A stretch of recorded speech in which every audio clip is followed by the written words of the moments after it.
rare and balanced view on politics in today's world. Based on facts, born of rationality, common sense, and logic, providing context on today's events, this is American Perspective with Rick Thomas. Hello, everyone, and welcome to American Perspective. Just the chat was going off on one of our members, and not like going off in a bad way, but just going off on the fact that she now has, only 3 kittens. And she said, "I want more, but hubby said not now." Mama, just tell your hubby, kittens are like Lay's potato chips. You can never eat just 1 or 2 or 3. Okay, there you go. Anyway, all right. Hello, everyone, and welcome to American Perspective. I am your host, Rick, and let's just say the Dems, especially the Dems in the mainstream media, they essentially had kind of a bad day, both the Dems and the mainstream media Dems. Kind of had a little bit of a bad couple of days, so... Of course, 3 Chevy, you're saying eat the kitties or eating the kitties. No, you're not supposed to eat the kitties, but you can only have just one or two. I mean, you can't just have just one. You got to have like 1 or 2. They're kind of like horses. Horses are like potato chips as well. You can never have just one, although kittens are a lot less expensive than potato chips. Anyway.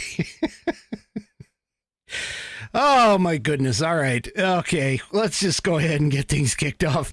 Right up for tonight on the Pledge of Allegiance is Ms. T of Texas. So please, if you are of mine, please stand, remove your hat if you're wearing one, like me. Place your hand over your heart. And, oh, now they're trying to, mail kittens.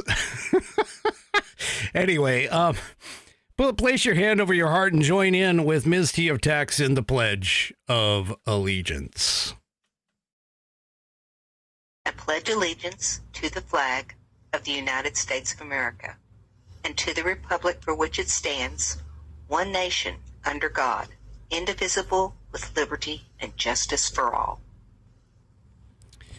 All right. And of course, thank you for that wonderful rendition of the Pledge of Allegiance. If you want to hear your rendition of the pledge played here on the program, all you need to do is record yourself reciting the pledge in your style, whether it's an audio file, video file, doesn't really matter. Take that file, attach it to an email. Send that email off to me. You can send it to fans, FANS, at AmericanPerspective.online. That's fans, FANS, at AmericanPerspective.online. And I will get you into the rotation. And U.S. Abby girl, still waiting. Gotta send it in to me. You said that I think you said you sent it, and I haven't received it.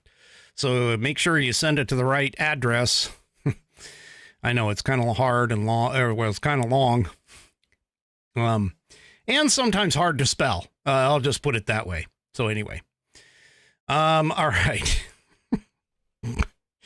Oh, I'm just having way too much fun. Let's go ahead and get tonight's headline sponsor out of the way. Of course, tonight is the Institute on the Constitution.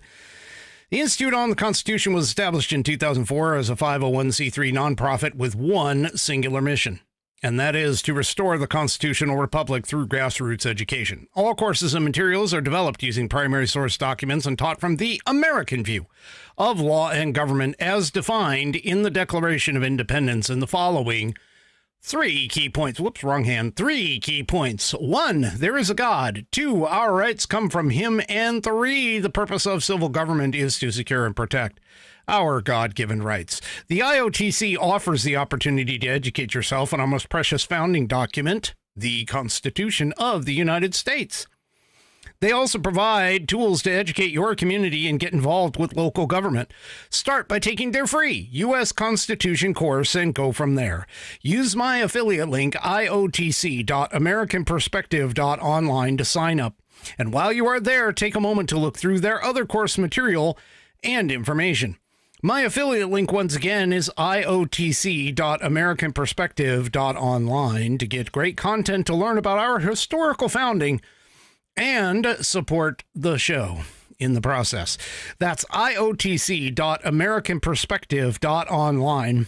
Or if you just want to purchase this fabulous Saddleback, a leather-bound U.S. Constitution to support the show, go to constitution.americanperspective.online. Take a look at this wonderful craftsmanship here. That's 1/8 of an inch of Saddleback leather wrapped around pages that are water and tear resistant. Not to mention the fact that this is not cheaply glued together. No, folks, it is stitched all the way through the leather and the pages contained within. It has a 100-year warranty against materials and workmanship defects, such that if something does go wrong with this thing within that time frame, you can send it back to the manufacturer and they will either fix it or replace it for free. It is buddy tested, buddy approved, Billy tasted, Billy approved. And my youngest whiskey warrior has shown or seen, demonstrated that the interior information can get you your civics badge in Scouts. Probably will also get your civics test if you still have one of those. As well, it can help you study.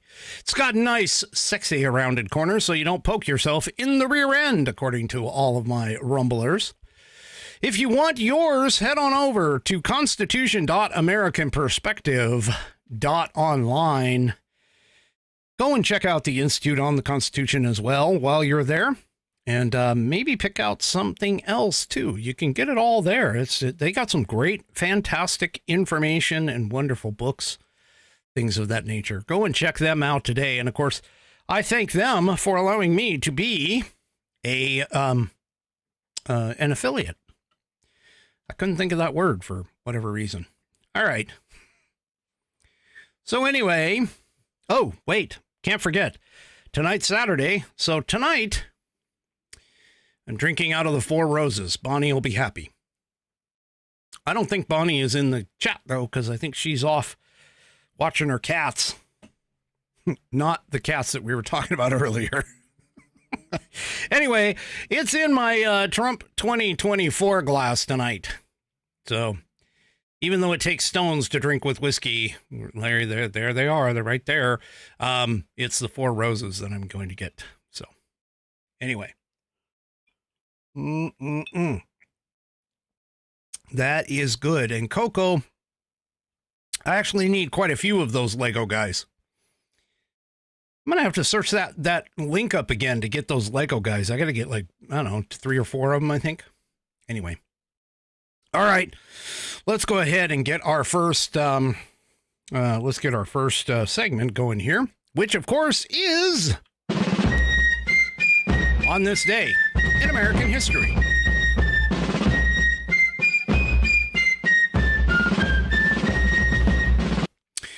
And for On This Day in American History, we read from the American Patriots Almanac, written by William J. Bennett and John T.E. Cribb.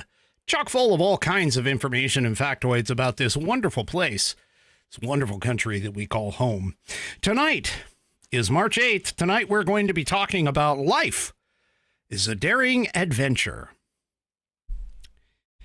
In 1887, 6-year-old Helen Keller spent this day getting to know her new teacher, Anne Sullivan, who had arrived at the Keller household in Alabama less than a week before.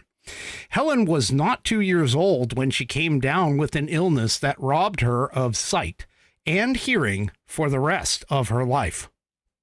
For the next few years, she grew up, as she later wrote, wild and unruly, giggling and chuckling to express pleasure, kicking, scratching, uttering the choked screams of a deaf mute to indicate the opposite.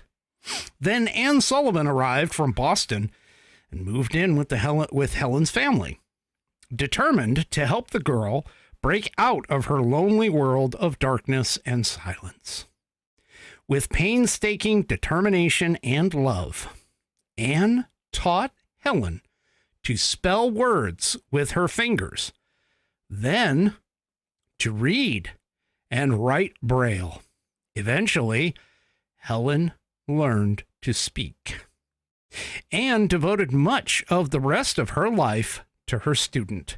With her help, Helen grew up to graduate from the prestigious Radcliffe College with honors, give lectures around the globe, and write books that sold the world over, star in a movie about her own life, meet with every president from Grover Cleveland to Lyndon Johnson, receive countless awards from France's Legion of Honor to the U.S. Presidential Medal of Freedom, and swim, ride horses and bicycles, play chess, go camping, and ride in an open cockpit airplane. Americans loved Helen Keller for her unconquerable spirit. Life, she once wrote, is either a daring adventure or nothing. And that is today's On This Day in American History.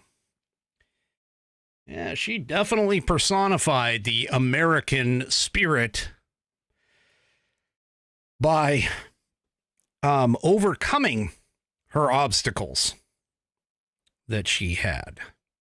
And those were some significant ones. I often have wondered and thought about, because, I mean, I'll be honest with you, my eyesight isn't the greatest. And I've often wondered what it would be like to not have one of your five senses. And, yeah, it definitely would be a bit of a problem, for sure. And in this job, it's certainly a problem. How Rush Limbaugh was able to do radio for a couple of years after he had lost his hearing, before he received, I should say, the cochlear implants to be able to hear things again. Wow. Just impressive. Just impressive. All right. Well, Jesse Waters decided to, I guess, embarrass the Dems a little bit more than what were there before. And so what he did is he actually sent a on the scenes cub reporter to track down some Democrats in the halls of Congress and ask them questions about what the hell happened during the address, the President Trump address, where he addressed both houses of Congress.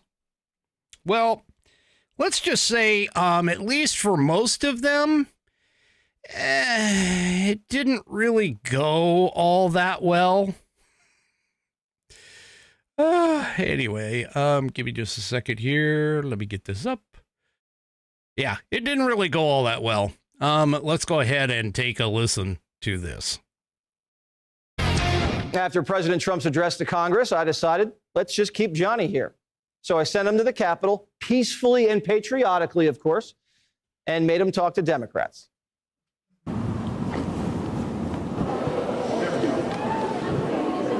Senator, how's it going? Johnny from Fox. What could Donald Trump do that'll make you clap? Thank you very much. What could Donald Trump do that'll make you clap? I did clap when he said that the United States had supported Ukraine and given them lots of Well, why not for Laken Riley's mom? How was that speech last night? Did you love it? Well, I watched it. I don't think that was the best look for our party last night. Very disappointing. So you didn't stand up for anything? The president got before the American people, didn't talk about how he could drive down grocery prices. Senator, why weren't you standing yesterday for anything? Very important hearing right now on anti-Semitism. But you didn't stand for anything at the speech last night. I don't know what you're talking about, where you got that information. Well, there was nothing the president had to say. Laken Riley's mom, either you didn't stand for her. Factual or truthful or anything like that. We applauded. You don't think it's worthy to stand up for her like everyone else? We should applaud. I need you to move. Congressman, why didn't you stand for the speech? Have a good day. I need to go to a meeting. 80% of the American people, according to CBS, loved the speech. Again, I don't think with the United States. Are the Democrats out of touch? The United States of America. Forgive me for voting here. Forgive me for being out of breath. I don't know what speech they were watching. They were watching the president's speech, Senator. Really? It wasn't worth watching. Why was Al Green so disrespectful? You got to ask Al Green. So I just pulled up to Congressman Al Green's office, went inside, see if he wanted to talk, because he did a lot of talking at the joint address, but they shooed me away. They said, we're not talking to Johnny. What was wrong with those Democrats? They couldn't stand last night? Well, you know, I think people got to see the difference between conservative Republicans and liberal Democrats. Liberal Democrats are miserable people. I bet their butts were sore sitting that long.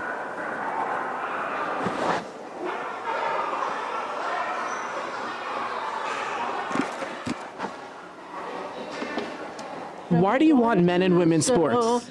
Therefore, I Senator, need to go. Aloha. Why do you want men and women's sports, Senator? Thank you. Congressman, how are you? Okay, thank you. Congressman, why should men be in women's sports? Shorts? Sports. Why do you think they should not be in shorts? Senator, why are we paying for Sesame Street in Iraq? I do not know that is true, so I'm not going to say yes or no. You don't trust the Doge findings? I don't really have an opinion on that. And I work in a business. I think it requires, we don't have to have an opinion on everything. Do you have an opinion on Jesse Waters? Oh yeah, I wish I had his hair. You know, yeah. And my dad's a big fan. You need to get away from me. Congresswoman, did you like the speech last night?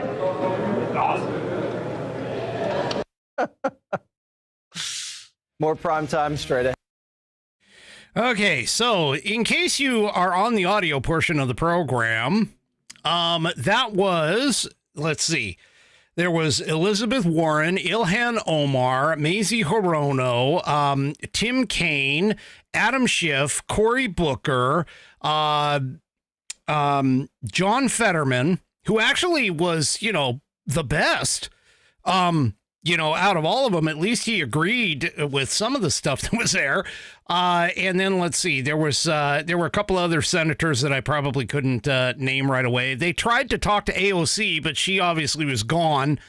Her freaking wall, by the way, if you didn't see, if you can't see which I'm going to encourage you to go to rumble.com and watch the first few minutes of the video so you can see who's saying what. But they went to AOC's office and her wall is like covered with sticky notes. And so Johnny went ahead and put on, "Sorry I missed you, Johnny."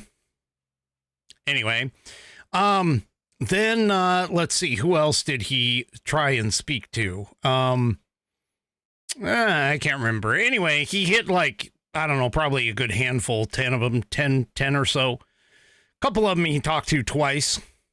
But obviously they are running. They're running for their showmanship. Okay. They're running to protect themselves. He also tried to talk to Al Green, but Al Green wasn't in, as he said. They wouldn't let him talk to him. So anyway, yeah, the Dems are running behind, folks. They're running away. Well, there's another beating that the mainstream media actually is putting out, showing the Dems are completely off on this thing. Harry Enton did a piece or a small segment on the what Americans really think of Doge. So let's go ahead and let's see what he actually has to say about it.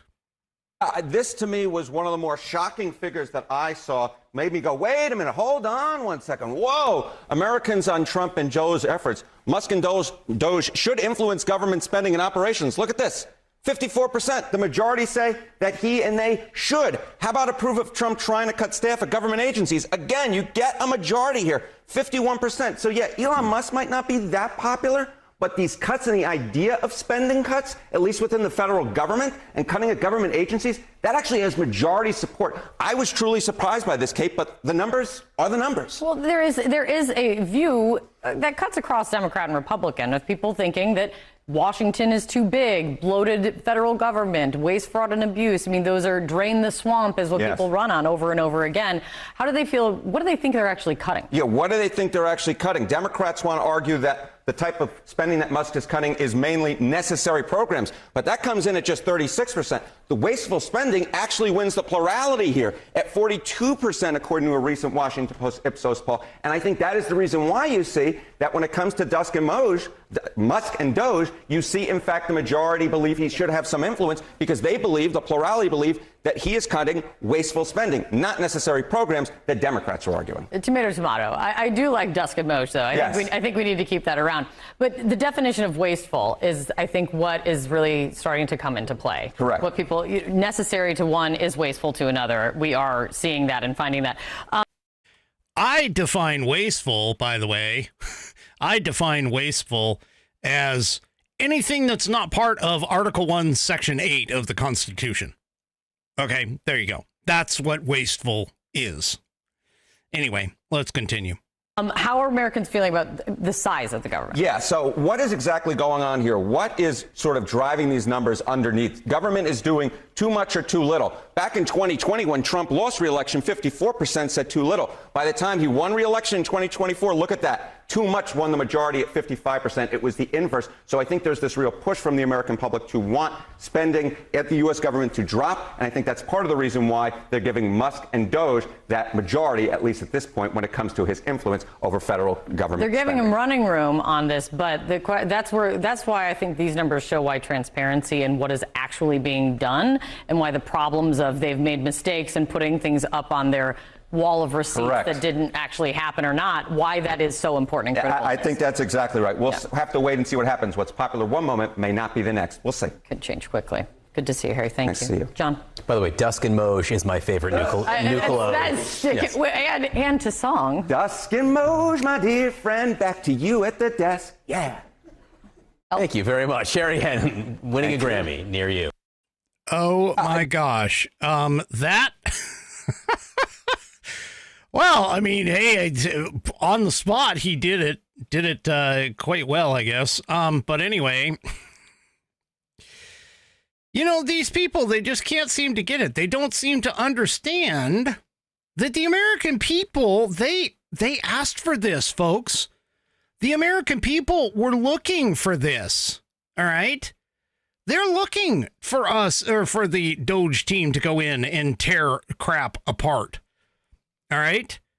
That's what we hired Joe, or sorry, not Joe. That's what we fired Joe. We fired Joe and hired Dawn to come in and take effect for all of this. That's what we do. Okay. That's what we do. So anyway, Byron Donalds, which you in Florida know, he is going to make a bid, or at least he's saying he's going to make a bid for the governorship down there, because obviously Ron DeSantis can't run again, according to the Constitution, the state constitution of Florida. And so he's got to make way for somebody else. Well, Byron Donalds is running for governor down there. And he was on an interview, or he was on CNN in an interview with host Pamela Brown. And Pamela Brown was talking, of course, about Mexico tariffs. So let's just go ahead and take a listen to what happened with them. But we'll continue that conversation next time you're on. I want to ask you about this breaking news just coming into CNN that Trump just announced that Mexico will not be required to pay tariffs on any products that fall under the USMCA agreement. He did this, quote, out of respect for the Mexican president. Was Trump's back and forth tariff decision the right call, especially given the volatility of markets? We just heard from that farmer, too, who said this tariff back and forth is just causing mass uncertainty. Businesses hate that. You know that. Well, look, I'm going to repeat myself a little bit here. Okay. It is important that we stabilize not just our economic relationships around the globe, but also the fact that we got to secure our border and we got to stop the flow of fentanyl. Give Donald Trump the opportunity to actually negotiate with the Mexican president and with Canada and with China. You got to give him that opportunity, because when prices were rising in the United States, I didn't hear CNN talking about that much. As a matter of fact, you ignored most of it while it was hurting the American people. So let the president negotiate on tariff policy. That is what he's doing, and it's going to work out to the better. You didn't cover it the way it needed to be covered. Let's just be perfectly honest. Okay, well, that's you a matter of let the opinion. last administration get away with it, but the That is your American people opinion, but we suffered as a did. result. But Oh, no, even- it's not my opinion. That's a fact. Okay, no, it's not a fact. Congressman Byron Donalds, thank you for coming on to share your points of view. We appreciate your time, and best of luck in your run for governor of Florida. We'll be right back. Thank you. Okay, so that actually isn't entirely true, what she said. She said that they covered it, but yeah, no, they didn't. In fact, they let's see, where is this? Under the Biden administration, inflation surged from 1.4% in January of 2021 to a peak of 9% in 2022. The corporate media, of course, largely defended Biden at this time. And the outlets have since become increasingly critical of Trump over high consumer prices. Okay, CNN published an article in August of 2021 attempting to fact-check Republicans for blaming Biden on inflation. In June of 2024, ABC News also called the connection between Biden and rising prices, quote, misleading. In May of 2024, CNN's Aaron Burnett did not challenge Biden when he falsely claimed that inflation was already at 9% when he entered office, even though Trump left office with inflation at just 1.4%. The liberal media has been, downplaying the Biden administration's effect on inflation for as long as Biden was in office. And, again, they're like, really? I mean, come on. Byron Donalds is right. CNN didn't cover it the way that it should have been covered. It should have been covered clearly with the truth. The fact that Biden walked in to office with a 1.4% inflation and within 18 months drove it up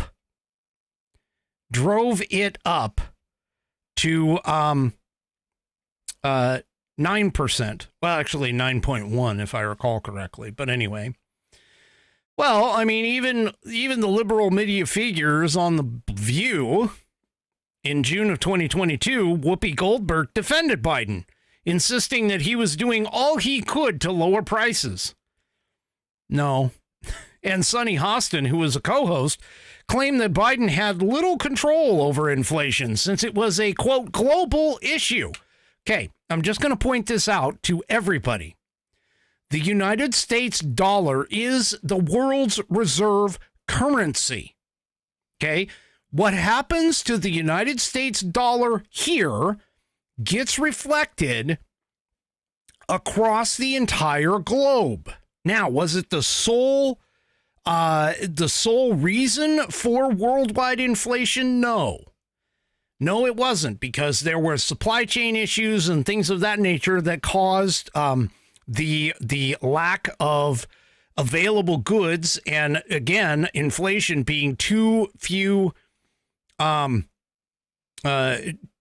dollars chasing too few goods. But the thing about it is that the left, the mainstream media, all they did was freaking cover for Biden. And now they're sitting here trying to blame Trump when he hasn't actually been in office for more than 45 days yet. Actually, I think it's been a little bit more than that, but still. I mean, let's be honest.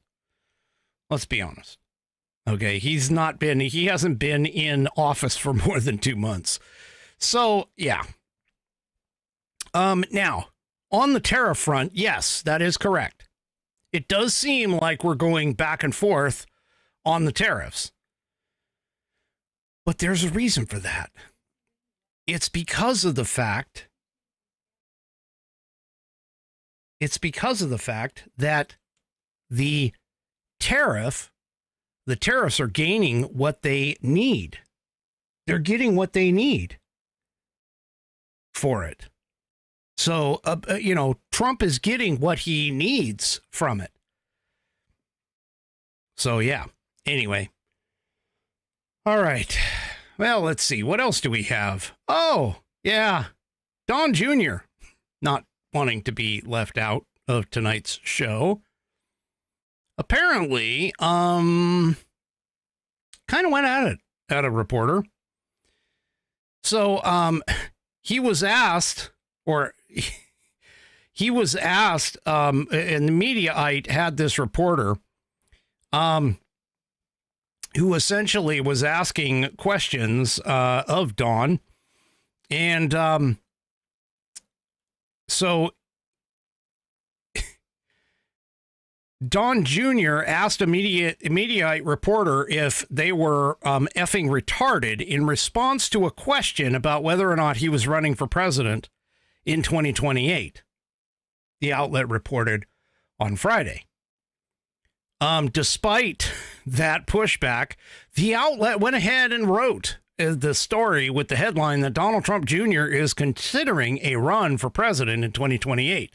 Now, to support the claim, Mediaite cited 3 anonymous, quote, high-level sources who said that Don Jr. is seriously considering a run. Yeah. The outlet put Don Jr.'s denial in the 12th paragraph. Well, that's deep in the story. Well, anyway, Don basically was saying, I accurately predicted that my buddy JD would be an instant power player in national GOP politics. So your theory is that I worked my ass off to help get him the VP nomination because I wanted to run for president in 2028? Are you effing retarded? His statement concluded, according to Mediaite, I'm glad you're printing this BS, though, because at least now the rest of the press corps will see how shitty your sources are and how easily you're played by them. Congrats, moron. Oh, now Don Jr. was the only named source in the story. His response went a little viral online with Republican strategist Andrew Surabian, yeah, claiming people kept sending him the story to make fun of Mediaite. Yeah. He tweeted on Friday, every reporter in D.C. I know is sending me the story mocking Mediaite for running it. Total clowns. Yeah. Oh, again, these people are not smart. Let's just put it that way. These people are not smart. So, oh, well, you recall I was talking about good old Gavin Newsom and his first podcast. His first guest on his podcast, of course, was Charlie Kirk. And how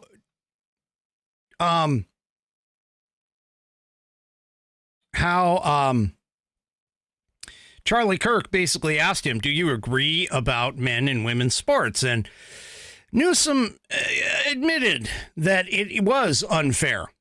Okay. Yeah. News scum. Anyway, apparently he has now flip-flopped once again. He's refused to defend the women in men in women's sports. Hold on, I'm trying to get, there we go. Trying to get it on the screen here. So Newsom refuses to protect women's sports days after saying it is unfair for men to compete. I told you, this is all political stunt. Newsom apparently got credit for appearing reasonable while never actually committing to anything, and that's exactly why he created the podcast in the first place. There you go. I'm telling you, he's doing this for exposure.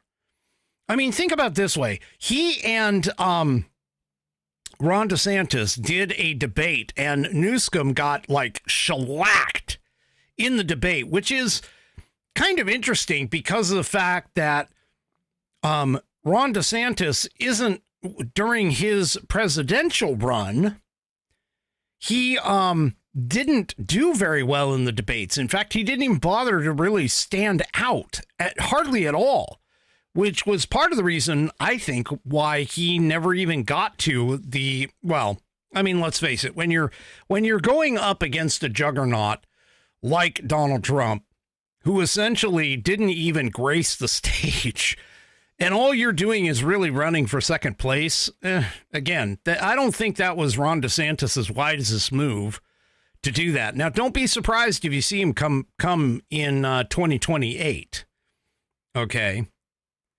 Don't be surprised about that. But that being said, Gavin Newsom, if you'll recall, challenged Ron DeSantis to a debate. They got on stage and Ron DeSantis like shellacked Gavin Newsom.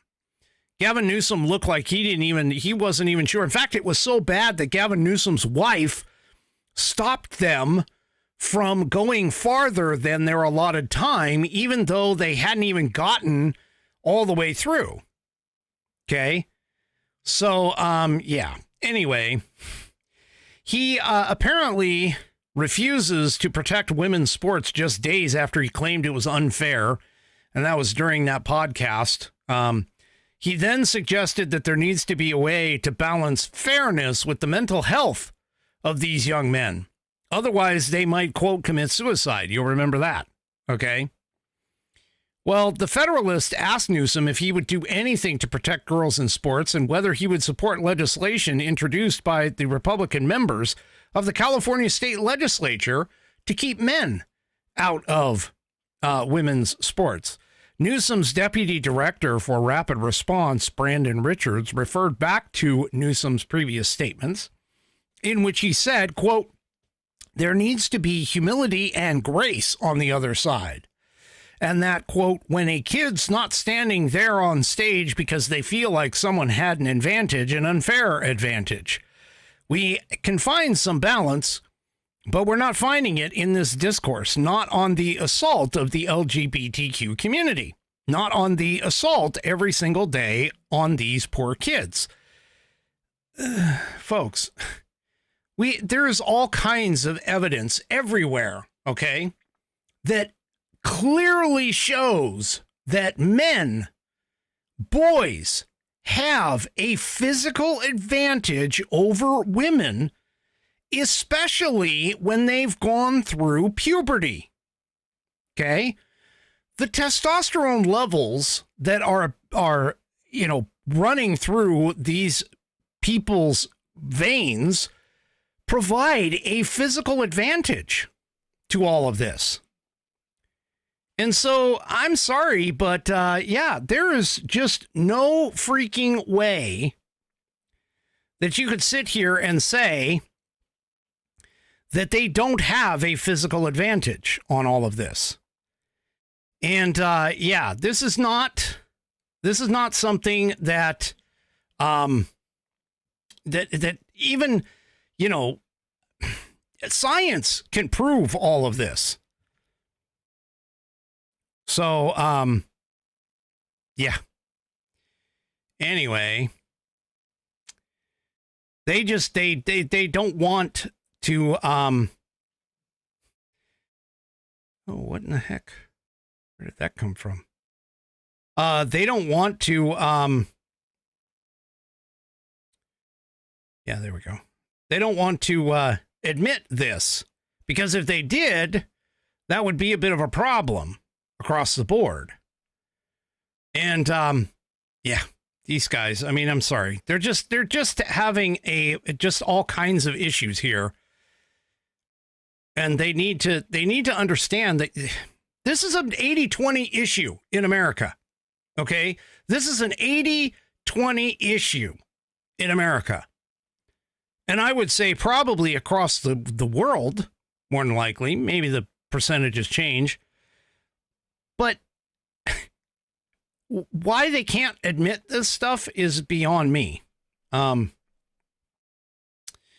So, yeah, apparently Newsom's office has now provided a detailed list of actions that Newsom has taken with regard to the LGBTQ movement, including, quote, strengthening protections for transgender and non-binary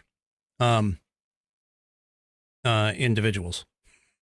Anyway, when asked whether Newsom would support the recent legislation that was shot down by Senate Democrats that would have kept men out of women's sports, Richards, which is his office person, referred back to Newsom's quote from the podcast. The way that people talk down to vulnerable communities is an issue I have had a hard time with.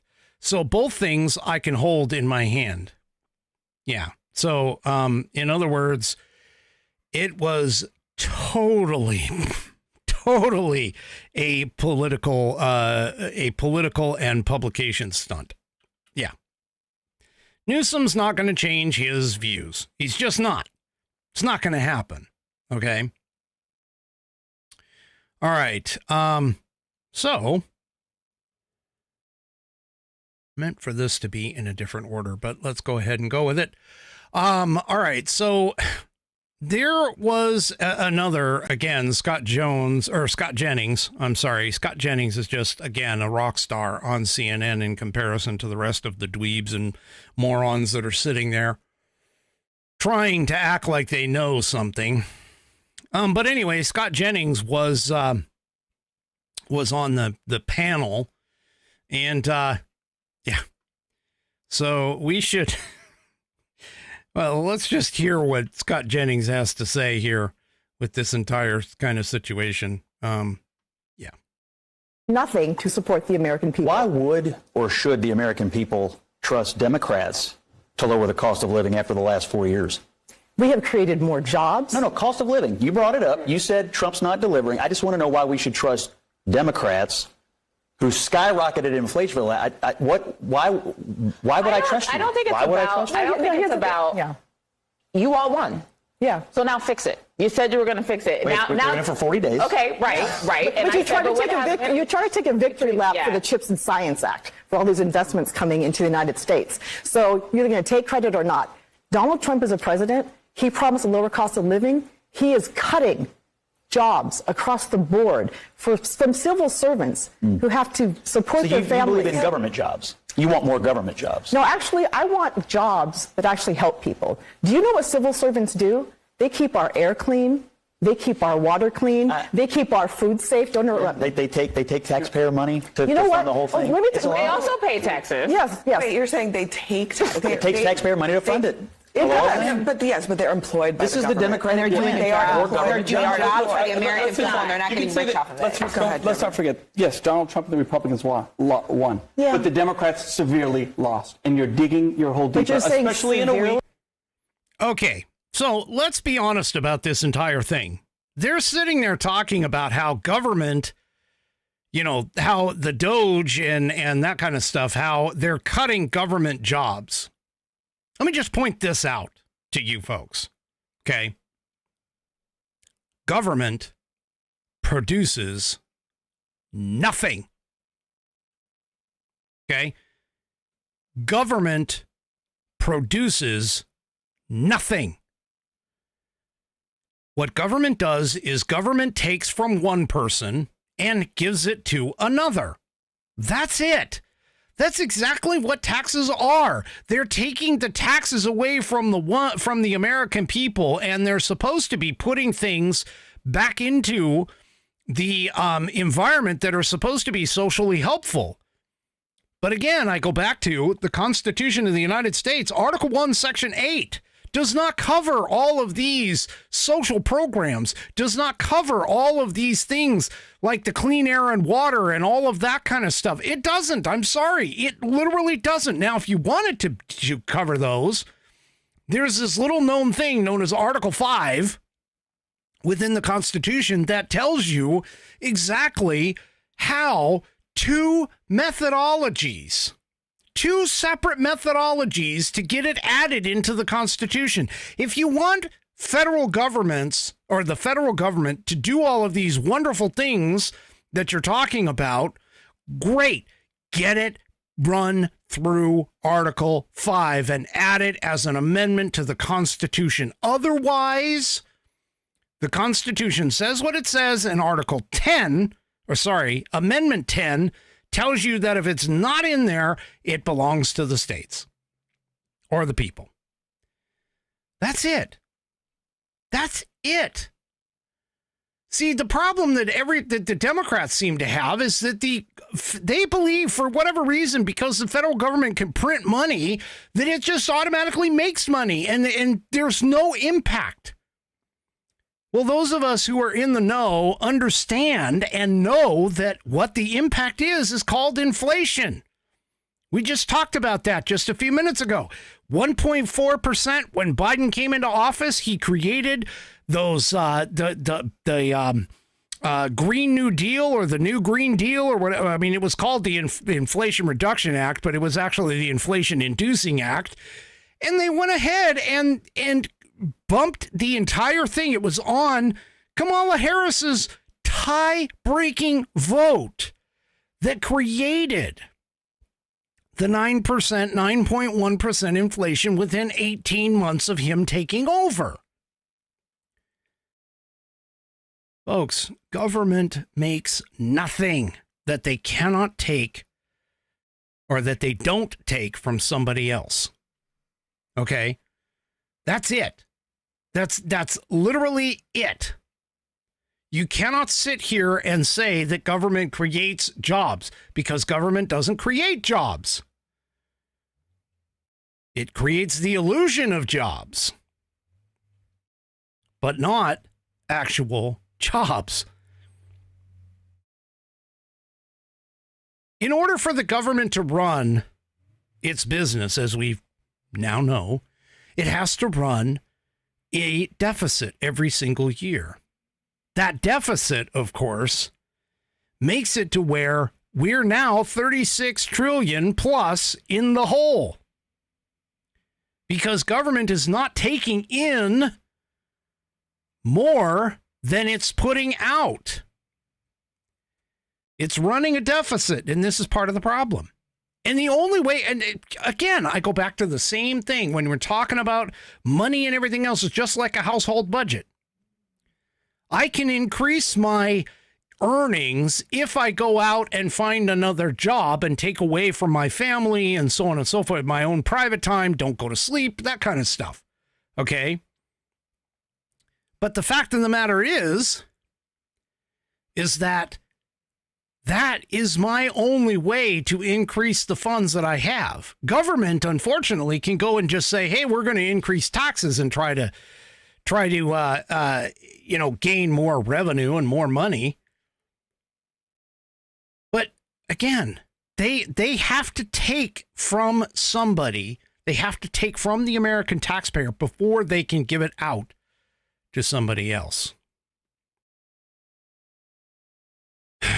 And this is why we've got to start cutting things back. All right. Let me take a quick break here. Let's try. Yeah, let's go with this one.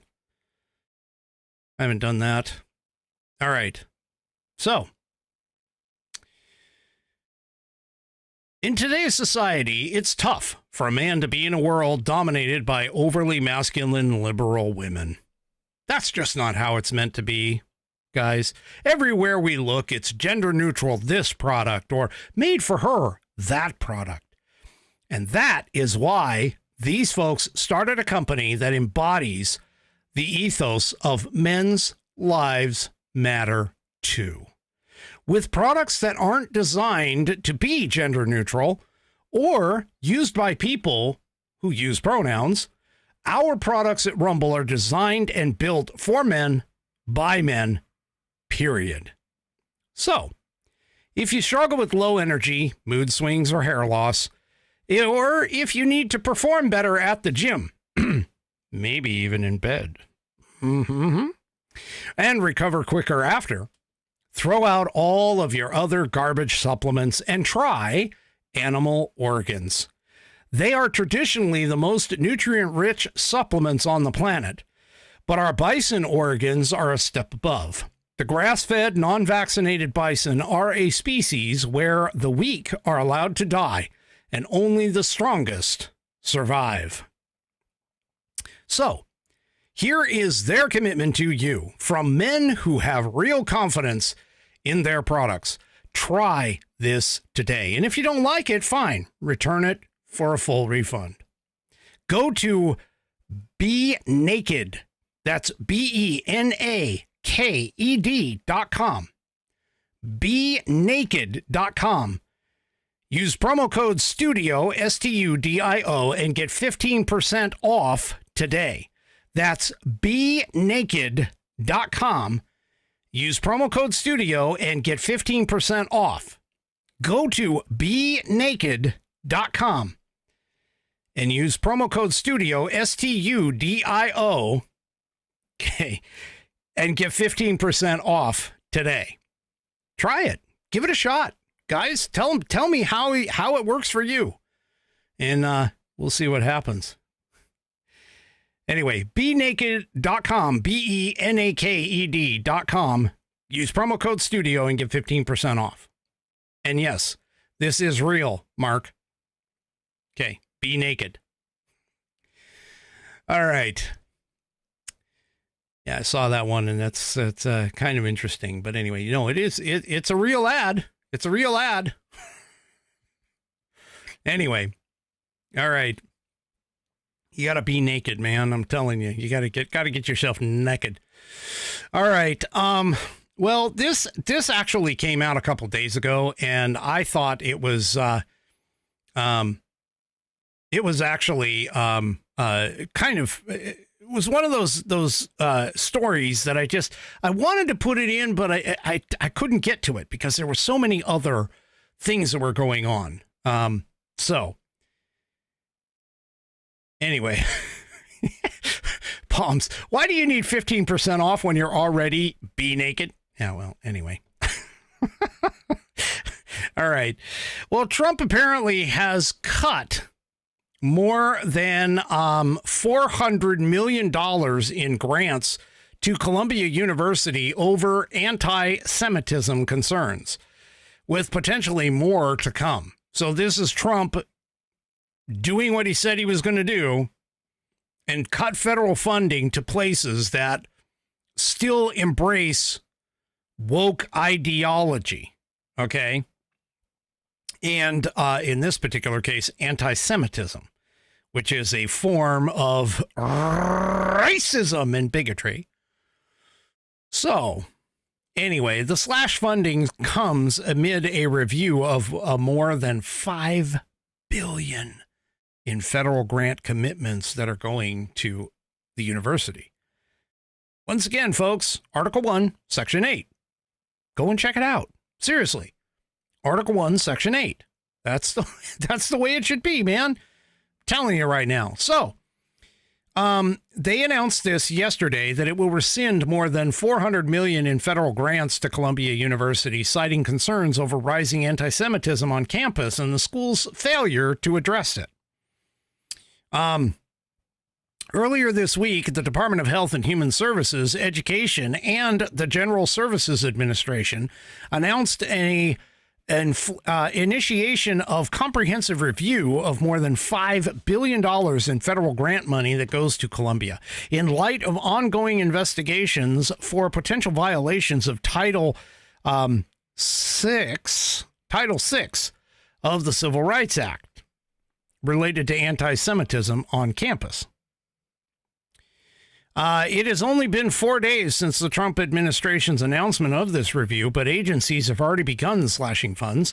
Sources familiar with the matter, who asked to remain anonymous, say that more than $400 million in federal grant funds from the HHS and DOED will be rescinded from Columbia as a result of the anti-Semitism that is allegedly continuing on campus.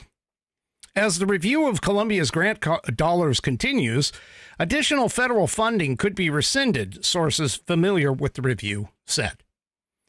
So it's about time.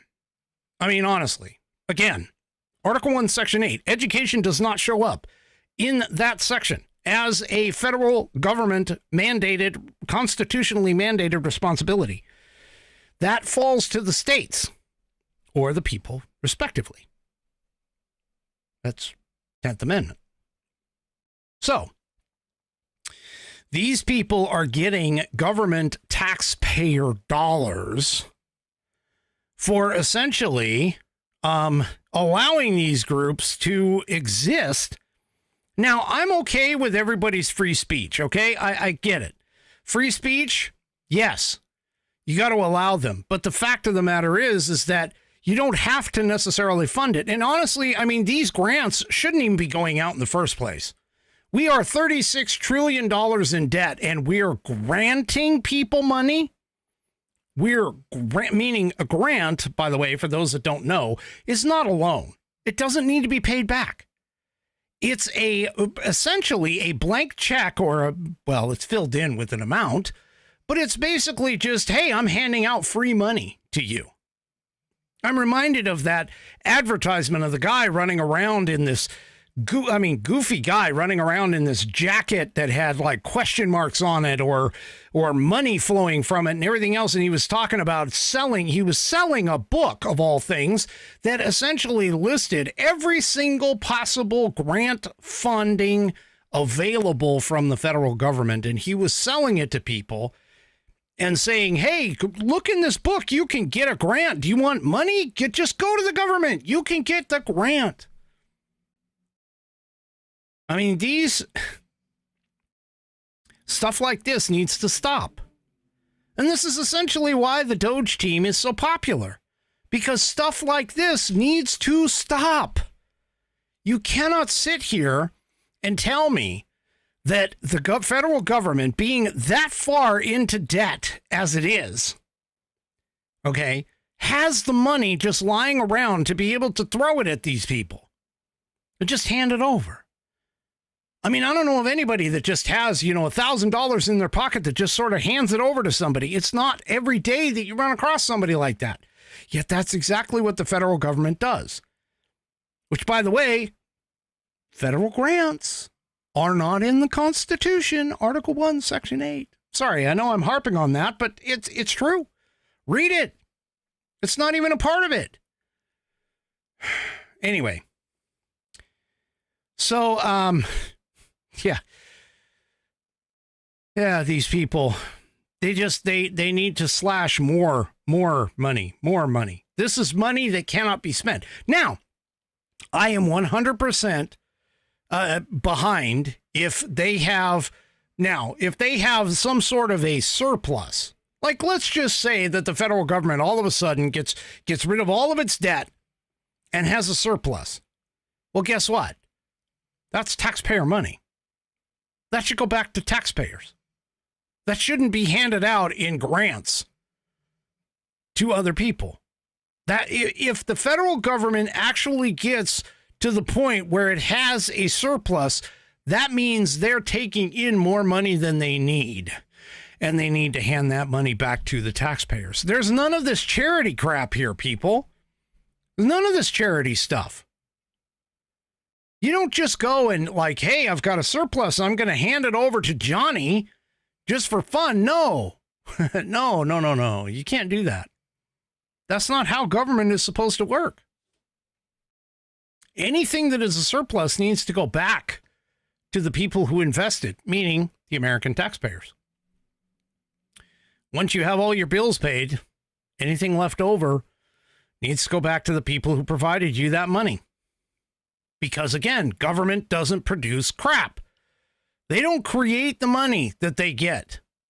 It's all based off of the system of people putting in their taxpayer dollars. All right. So let's move on to the consumer. Oh, what is this? The Consumer Financial Protection Bureau. Yes, this is Elizabeth Warren's pet project. Okay?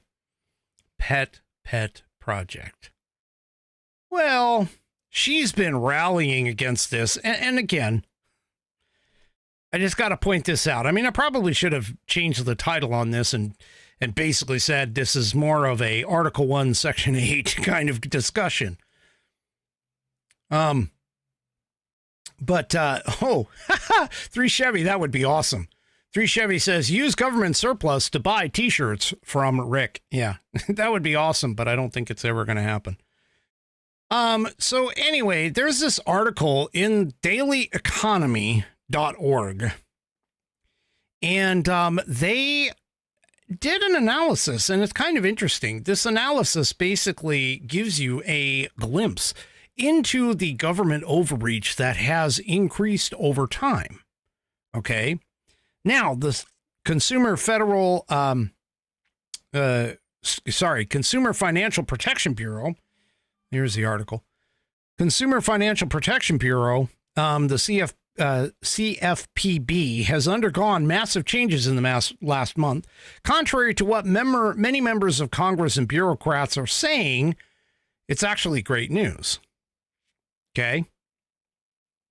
Reining in the CFPB means reducing uncertainty in the financial world from excessive regulation and costly regulatory agencies bloating budgets.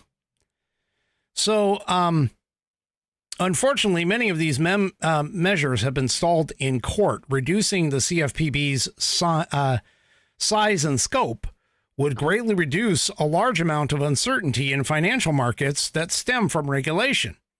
So here's the thing. The CFPB began operating in July of 2011.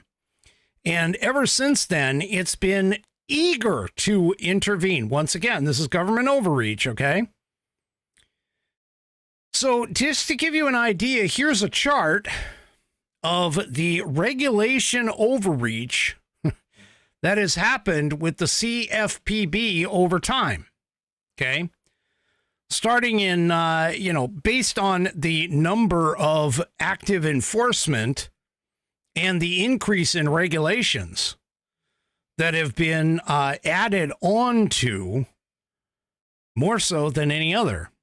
Now, you'll notice a few things in this chart, and it's kind of hard for you to, well, here, there we go. Let me see if I can actually scoot it just a little bit here to make it fit. There, you can see the years down at the bottom, and you'll notice some of the biggest jumps. Like, for an example, the biggest jump in regulations came between 2013 and 2014 in terms of the number of regulations that are that the CFPB is enforcing. So, again, this is just a matter of government overreach. I point this out a lot. When Congress creates a law, Congress is the one that is supposed to put the details, and the devil is in the details, put the details together before they hand it over to the executive branch, who then, of course, is supposed to enforce it. Well, this is part of the idea of the whole Chevron deference, by the way, which is that a regulatory body such as the CFPB can't just write their own laws or their own regulations. And we've actually seen SCOTUS take on not only the Chevron deference, but also things like the EPA just magically making up laws. See, this is part of the problem that we have with our continuing dependence upon regulatory agencies to create laws. That's not the way our government is supposed to work. Congress is supposed to write the laws, and the executive branch, meaning the president, is supposed to enforce them. That's it. There is nothing in our Constitution that talks about regulatory agencies just magically coming up on their own whims of any kind of laws or fines or fees or regulations, criminal behavior, any of that stuff. It's not written in the Constitution, folks. It's not there. And so what they're doing essentially here is this is a demonstration. This chart is a demonstration of a government agency, first of all, created unconstitutionally because the federal government doesn't have, and there's nothing in Article 1, Section 8 that would cover what the CFPB does. Okay. State regulations would be one thing. Federal government, unless you, again, if you want it, go through Article 5, put it in, okay? There's a reason why Article 5 is such a high bar, by the way. There's a reason for it. It's called making sure that that we as the people, have control over all of this. Well, anyway, in terms of this particular scenario, their own website, the CFPB's own website, is boasting all kinds of active enforcement. So take a look at this chart. Ooh, I gotta back it off. Take a look at this chart. This chart shows the number of enforcement actions that have been taken year over year. Now notice, one of the lowest was in 2018. Who was in charge in 2018? I seem to recall Donald John Trump. His first round was in charge. So anyway, the article here states that while those numbers may appear modest, the CFPB has managed to get enforcement targets to shell out billions of dollars. These payouts come in the form of, quote, consumer relief, which is compensation paid directly to consumers, and civil penalties, which are fines that the government issues for legal violations. So these payments are shown here in this chart. The green is the civil penalties, and the blue is the relief, the market, or the civilian relief, consumer relief, I should say. You can kind of see here in this chart. So while the data itself, the piece continues, it may appear that government is fighting for the little guy. The results of regulation and enforcement tell a different story. So the CFPB, according to the piece here, has a history of an abuse of power. Hester Pierce, the SEC commissioner in 2018, noted in 2017 that business as usual for the CFPB meant limiting consumer options, threatening privacy through its expansive credit card database, as well as finding ways around legal constraints, including basic due process, by ignoring statutes of limitation. The CFPB's eagerness for intervention means that those in the financial sector must always be looking over their shoulder, the threat of regulation hanging like the sword of Damocles over them, leaving providers of financial services hesitant to engage in commerce or work with various groups of Americans lest they come under attack. Furthermore, financial service providers must devote time, talent, and resources toward legal compliance that would have otherwise gone toward expanding financial services and finding ways to offer those services at a lower price. The value of all the foregone opportunities that resulted in the CFPB's existence is difficult to quantify. So, CFPB, honestly, first of all, needs to go. It needs to go. It's another item that, granted, it sounds like, Consumer Financial Protection Bureau, it sounds like it's a good thing, But in reality, it doesn't seem like it's that good. So, yeah. Anyway,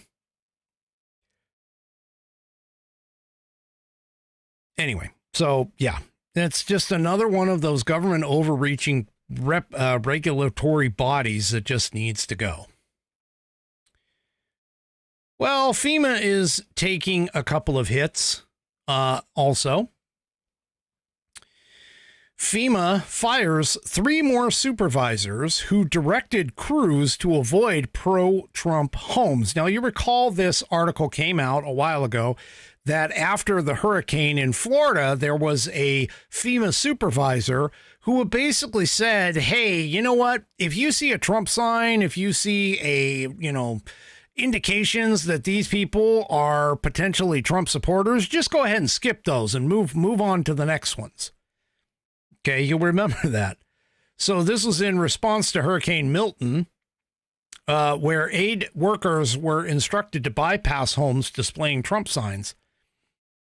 Former FEMA acting administrator Deanna Criswell had initially told the House Oversight Committee that only 1 employee was involved.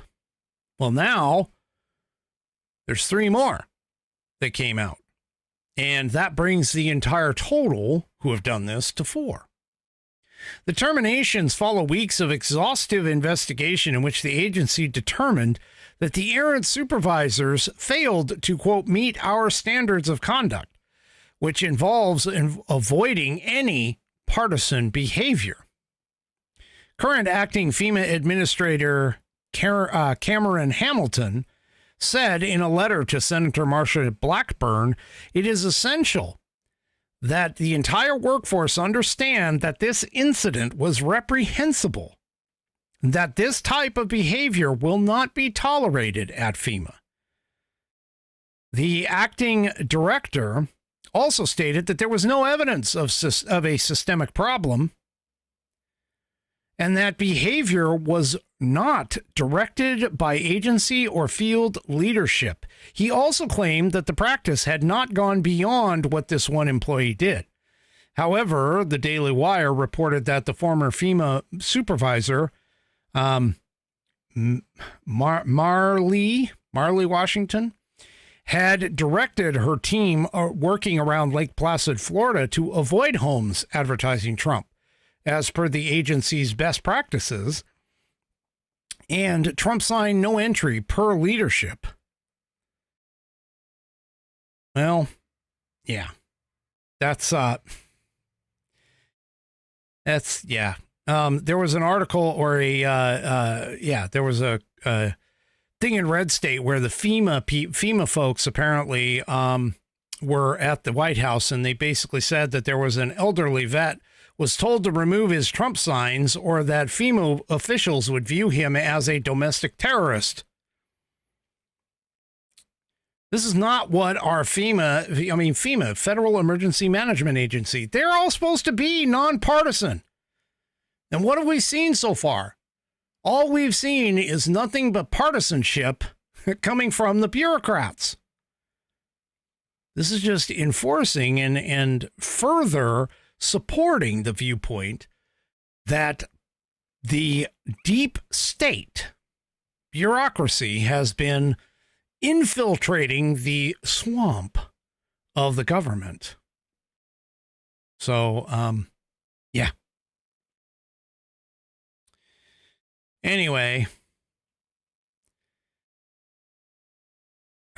this is just sad and really horrible, to be honest with you, in the sense. I mean, why these people would even think about doing that, especially in the middle of like a hurricane when you're offering assistance. Anyway, whatever. All right. Thankfully, something's, going to happen to these folks. Speaking of something going to happen, okay, Trump has said that very thing in regards to the fact that he has been talking with Iran. He has been talking with Iran to negotiate a nuclear deal.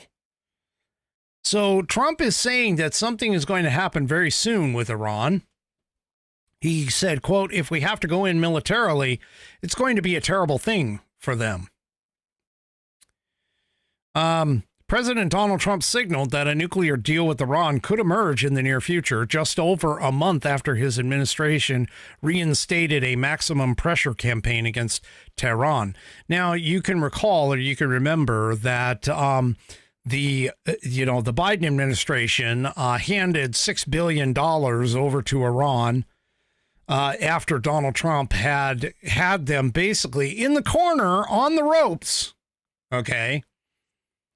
So, but yeah, Biden went ahead and handed the money over to him, which followed immediately. What followed immediately thereafter was October 7th attack on Israel from Hamas, which is a third-party connected terrorist arm of the Iranian regime.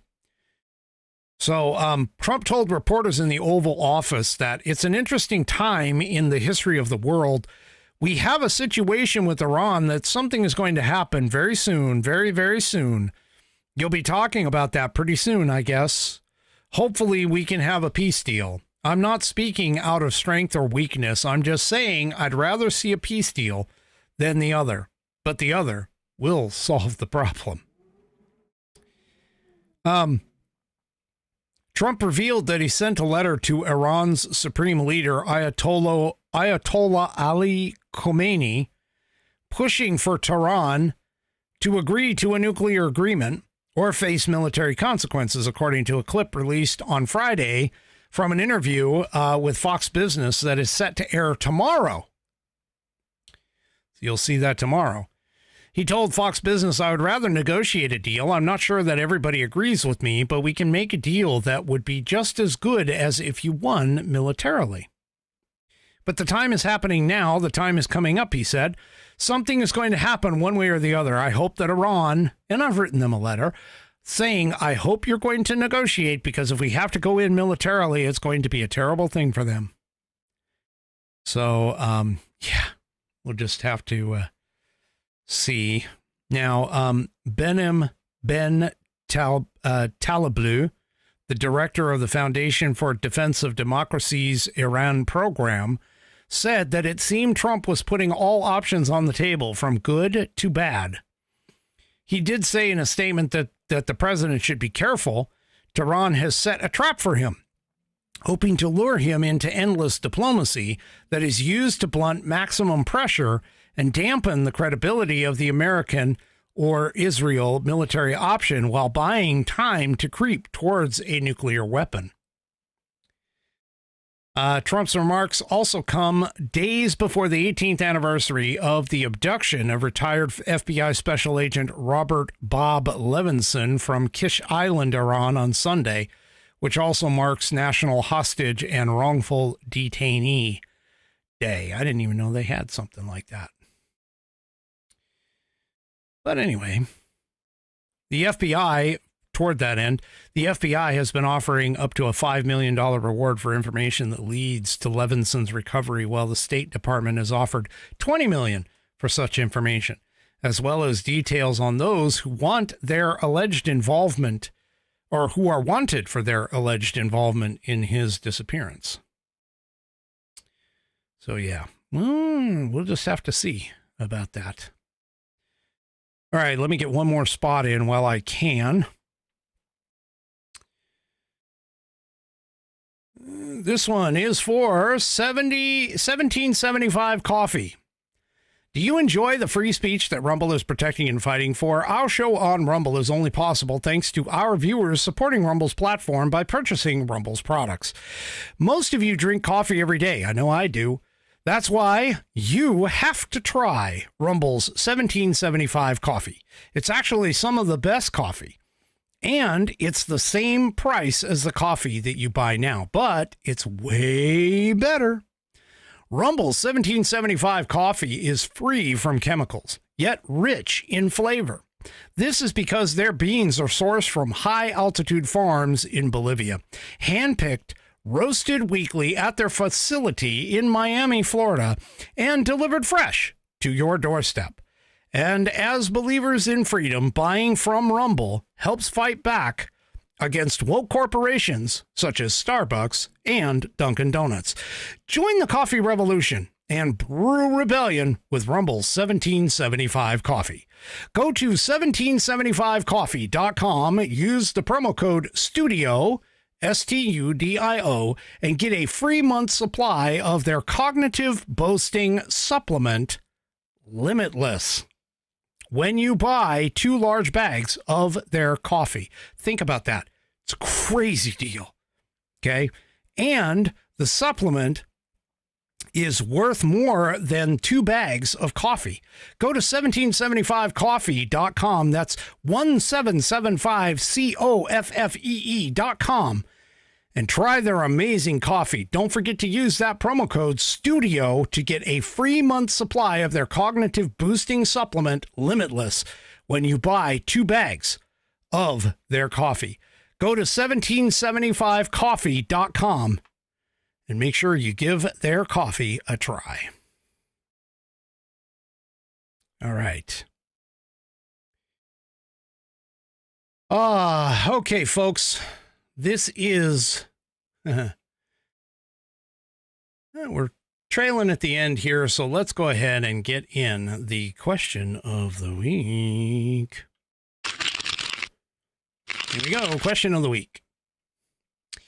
And tonight comes in once again from the venerable, the always there but not always chatting Buddy Weiser. He says, "Hello, my interweb friend. I hope this message finds you well and with stout spirits. Guess what? I have a question for you. Here it comes.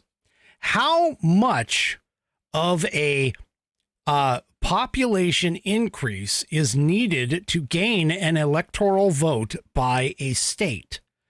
Also, is a reduction in population calculated the same way?" It says, "I really can't see how any of it can be verified. This concerns me. Thanks, BW." Okay, so here's the thing. As we all know, the Electoral College, all right, is done based off of the census, which is done for the apportionment clause as a part of the Constitution. In order to gain an electoral vote, you have to gain a seat in the House of Representatives, because everybody has, 2 seats for the Senate. All right. So here is how that kind of works. So let me see if I can explain it to you, because I got to tell you, there's a little bit of math here, folks, a little bit of math. All right. So first of all, the census happens every 10 years. All right. And the census itself counts pretty much anybody over the age of 21. Doesn't matter whether you're a citizen, non-citizen, that kind of thing. You pretty much get counted. Everybody gets counted. And then what happens is it goes through a computation. Now, this computation got put into place, this is the current method that's being used, by the way. It's called the method of equal proportions. It was adopted by Congress in 1941. All right. The current, and it was following the census of 1940. So what happens here is this method assigns seats to the House of Representatives according to a priority value. The priority value is determined by multiplying the population of a state by a multiplier. Now, each of the 50 states is given 1 seat automatically out of the current total of 435. All right. The next seat, or the 51st seat, goes to the state with the highest priority value and becomes that state's second seat. Now, here's how they do this, okay, in terms of, and I got to show you this because this is just crazy. I don't know who came up with this idea, but back in 1940, that's kind of what they did. All right, so the multiplier is basically this equation. 1 over the square root of n times n minus 1. So n represents the number of seats that a state would have gained or would have if it gained a seat. Okay? So in other words, when they go to seat 2, so they take the first one and they automatically throw it out. And when it comes to seat 2, the formula for calculating the multiplier for the second seat is 1 over the square root, okay, of 2 times 2 minus 1. All right.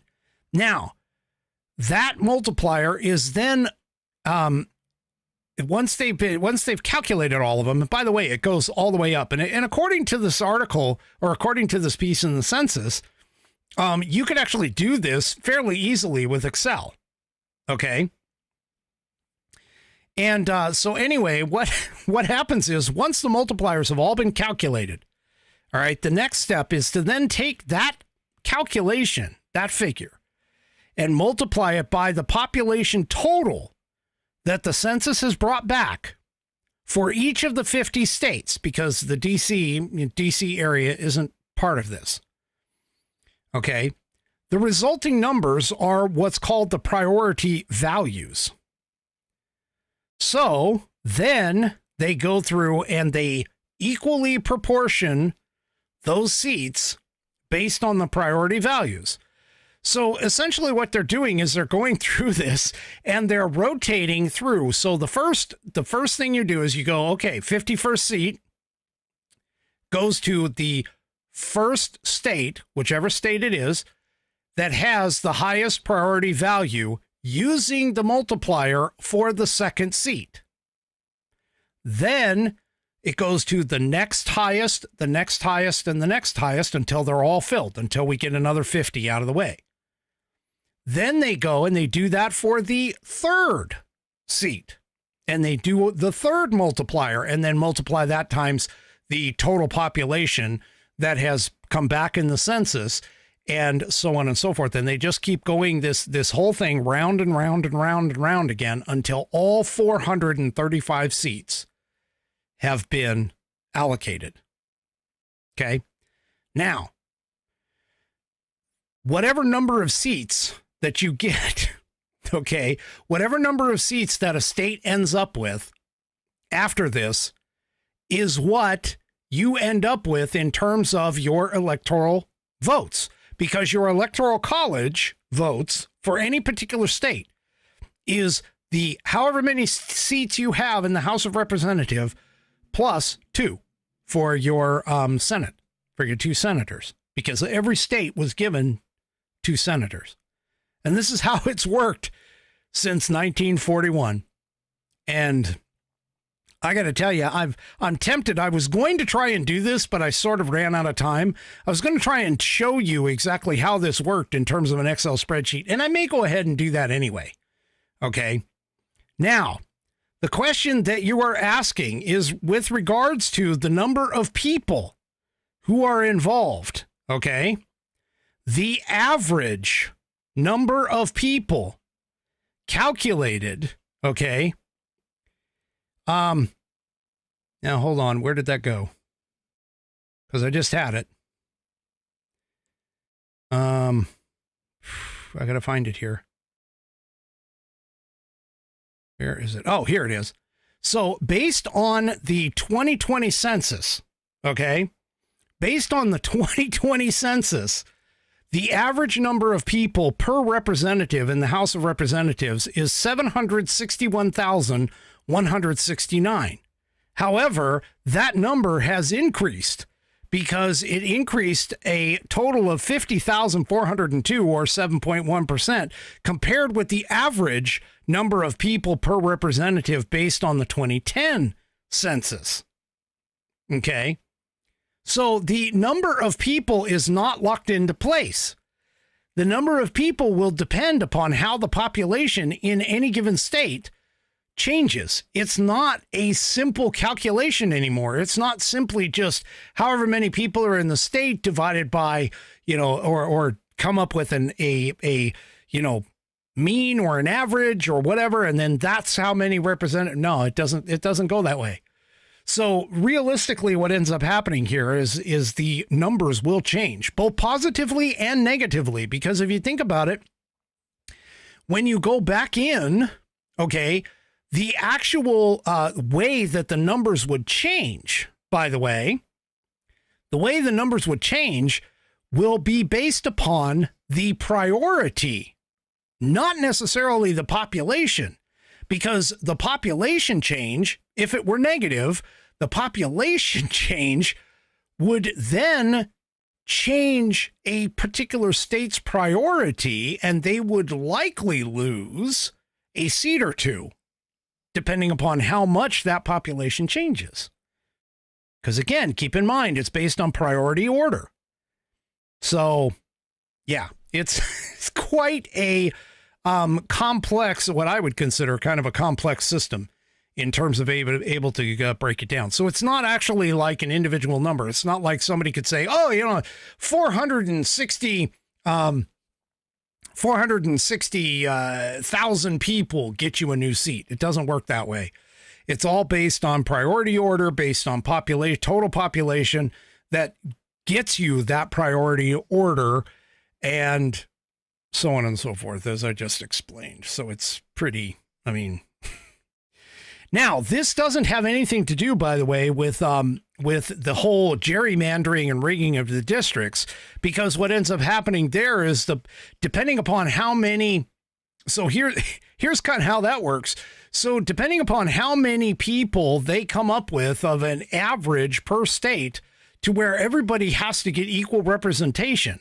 So let's say you have a state with 100,000 people, and just to make the numbers easy so I can whip it off really quick, you have 4 representatives. Okay, well, you have 100,000 people, 4 representatives. That means that you have roughly 25,000 people per representative.